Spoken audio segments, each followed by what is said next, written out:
Gisulat sa kasing-kasing.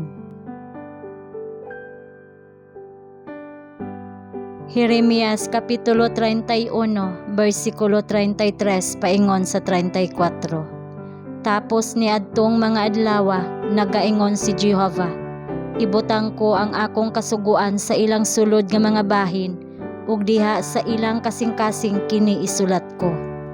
Kay pasayloon ko ang ilang kasalanan, ug dili na gayud hinumduman ko ang ilang sala.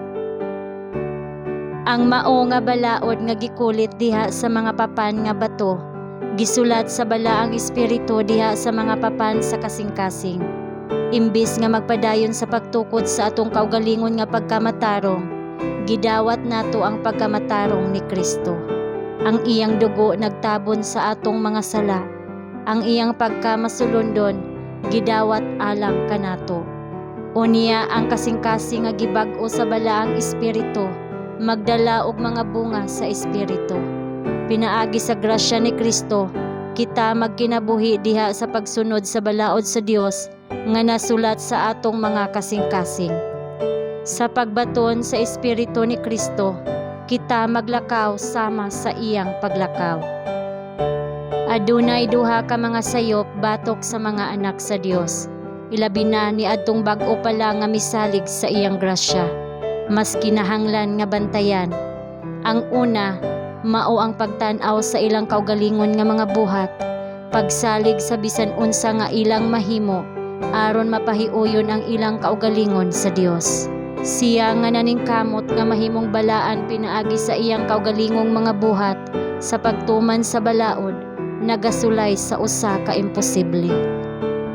Ang kaatbang ug kuyaw nga sayop mao nga ang pagtuo kang Kristo nagpagawa sa mga tawo gikan sa pagtuman sa balaod sa Dios, nga tungod kay pinaagi sa pagtuo lamang kita nahimong umalambit sa grasya ni Kristo, ang atong mga buhat walay labot sa atong katubsanan. Kun ang balaod na hisulat sa kasing-kasing, dili ba kini mag-umol sa kinabuhi? Imbis nga buhian ang tawo gikan sa pagkamasinugtanon, kini mao ang hugot nga pagtuo, ug hugot nga pagtuo lamang nga maghimo kanato nga umalambit sa grasya ni Kristo, nga makapahimo kanato sa pagkamasinugtanon.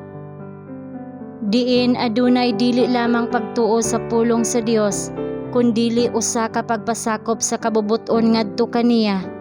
Diin ang kasing-kasing itugyan ngadto kaniya, ang mga pagbati nga nabutang diha kaniya adunay pagtuo nga nagabuhat pinaagi sa gugma og nagaputli sa kalag. Pinaagi niini nga pagtuo ang kasing-kasing na bag-o sa dagway sa Dios. Ug ang kasing-kasing nga sa iyang wala na bag-o nga kahimtang dili magpailalom sa balaod sa Dios, ni sa pagkatinuod magpasakop, karon nalipay sa iyang balaan nga mga lagda nga nagasinggit uban sa salmista. O hilabihan ang paghigugma ko sa imong kasuguan, kini mao ang akong gipalandong sa tibuok nga adlaw, ug ang pagkamatarong sa balaod na tuman diha kanato, nga wala maglakaw uyon sa unod, kundili uyon sa espiritu.